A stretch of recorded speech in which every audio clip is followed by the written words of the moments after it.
This is a quick Branco Customs showcase video for a competition chopper.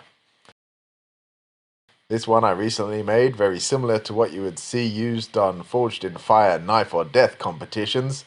This one's made from 80 CRV2 tool steel, 8mm thick at the spine, features a nice concave edge with a nice G10 Suretouch handle material, which is layers of G10 and rubber bonded together.